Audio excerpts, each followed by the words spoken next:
캐나다 주택시장 분위기가 급변하고 있습니다. 팬데믹 이후 이러다 영원히 내 집 마련 못할 것 아니냐는 초조감이 지배적이었다면 최근에는 막차 타서 쪽박 차는 것 아니냐는 두려움이 나오고 있습니다. 포스트미디어의 컬럼니스트 다글러스 토드의 컬럼을 중심으로 캐나다 부동산 시장에서의 새로운 변화를 소개합니다.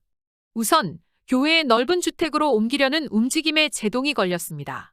밴쿠버 교외 지역에 있는 랭리는 팬데믹 기간에 교외 이주 붐을 타고 지난해 집값이 40% 정도 급등했습니다. 매물 풍기 현상이 빚어지는 이른바 뜨거운 시장이었습니다. 그러나 4월 들어 분위기가 돌변했습니다. 부동산 정보업체 하우스 시그마의 조사에 따르면 최근 랭리의 단독주택 평균 가격은 150만 달러로 2월 평균 175만 달러보다 14.3% 하락했습니다. 광역 토론토 타운하우스의 중간 거래 가격도 124만 달러에서 96만 달러로 22% 내렸습니다. 캐나다 중앙은행이 인플레에 대응하기 위해 주택담보대출 금리를 급격히 올렸기 때문입니다. 이웃 미국의 경우 주택담보대출 신청이 22년 만에 최저 수준으로 감소한 것으로 나타났습니다.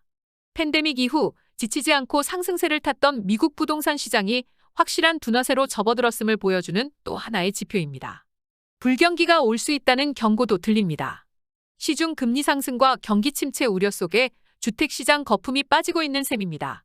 주택 매매는 빠르게 감소하고 있고 신규 주택 건설 프로젝트는 취소되고 있습니다. 이에 따라 많은 구매자들이 집값이 더 떨어지기를 기다리는 여유를 갖게 되었습니다. 그동안 많은 나라에서 집값 버블 문제가 불거졌지만 캐나다의 속사정은 다른 나라와 사뭇 다릅니다. 우선 캐나다의 인플레는 훨씬 더 두드러집니다. 지난 5월 캐나다의 물가 상승률은 무려 7.7%로 40년 만에 최고 수준으로 나타났습니다. 무언가 거품이 터지지 않을까 하는 우려도 나오고 있습니다. 변하고 있는 캐나다 주택시장에서 나오고 있는 몇 가지 두드러진 현상이 있습니다. 우선 주택 구매자들이 초조해하지 않고 싼 물건을 기다리게 되었습니다. 밴쿠버의 5월 주택 매매는 전년 대비 32% 감소했습니다. 밴쿠버와 토론토의 집값과 소득의 괴리 문제는 세계적으로 악명 높지만 이번 금리 상승으로 문제를 더 악화시키고 있습니다.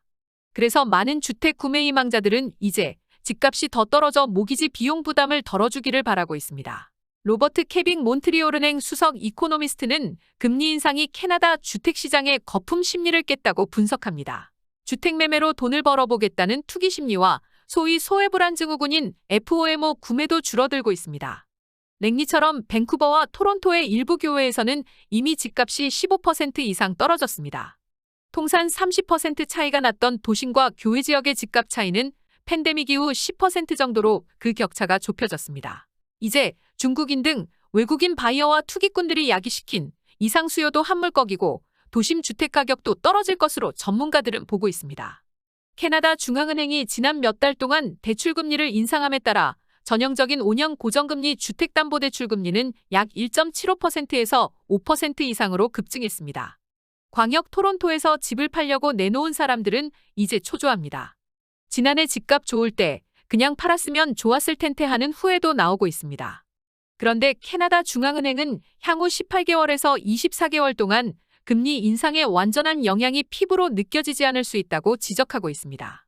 내년도에 금리가 높은 수준을 유지하고 경기 침체와 실업률이 두드러질 경우 모기지를 많이 안고 있는 가구에 큰 어려움을 던져줄 수 있습니다. 캐나다에서도 무리하게 집을 산 영끌족들이 낭패를 경험할 수 있습니다. 그때 많은 사람들이 캐나다가 경제 성장의 많은 부분을 가계부채를 증가시키는 것에 바탕을 둔 잘못과 그 악영향을 느낄 수 있을 것입니다. 캐나다 정치인들과 부동산 업자들은 미국이나 영국, 뉴질랜드 등 다른 선진국 사람들도 높은 주거 비용으로 어려움을 겪고 있는 것을 내세우며 캐나다의 주택 문제는 특별한 것이 아니라는 식으로 문제 본질을 희석시킵니다. 하지만 현혹되지 말아야 합니다. 이코노미스트지조차 2000년 이후 캐나다의 평균 집값은 3배 이상 올란 반면 미국은 60% 정도 올랐을 뿐이라고 지적했습니다. 캐나다의 주택 부문은 너무 비대합니다. 캐나다 투자 자본의 37%를 주택 부문이 흡수하는데 이는 전체 산업 발전에 장애를 줍니다.